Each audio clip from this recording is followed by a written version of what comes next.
হচ্ছে এই যে ভবানীপুর যেখানে একদিকে মুখ্যমন্ত্রী মমতা বন্দ্যোপাধ্যায় কয়েক বছর বিরোধী দলনেতা, কিভাবে মনে হচ্ছে যে এখানে প্রতিপক্ষরা লড়াই? আরে কি মনে হবে, তারা কি মহাপুরুষ নাকি?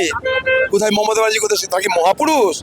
সবাই মানুষের ভোটে পুরুষ হয়েছে, মহিলা হয়েছে, মানুষের ভোটে জিতেছে, মানুষের ভোটে মুখ্যমন্ত্রী হয়েছে। এর বেশি কি আছে? আমরা তাকে এরকম বানিয়ে রেখেছি, এ মমতা, এ শুভেন্দু, কি হয়েছে দাঁড়িয়েছে? সবারই ভোটের দয়াতে জিতে, সবাই ভিখারি এ বাংলায়। যারা ভোটে লড়তে গেছে সব মামু ভিখারি। মমতা ব্যানার্জি এক ভিখারিনী, শুভেন্দু এক ভিখারি, প্রদীপ প্রসাদ ভিখারি। তো কথার কি আছে? মানুষ ভোট দিলে আমরা রাজা। মানুষ যদি ভোট দেয় আমরা অনেক কিছু করতে পারি এখানটায়। প্রদীপ প্রসাদ ভালো ছিল, সবাই জানে এটা। মমতা ব্যানার্জি 15 বছর বাংলা শাসন করেছে, কী দিয়েছে আমাদের? আর এলওপি আমাদের কী দিতে পারবে? সেই জায়গায় প্রদীপ প্রসাদটা প্রকৃতপক্ষে জনসেবক বলতে যা বোঝায়। আইডিয়াল জনসেবকের নাম প্রদীপ প্রসাদ। আমি দায়িত্ব নিয়ে কথা বলতে পারি।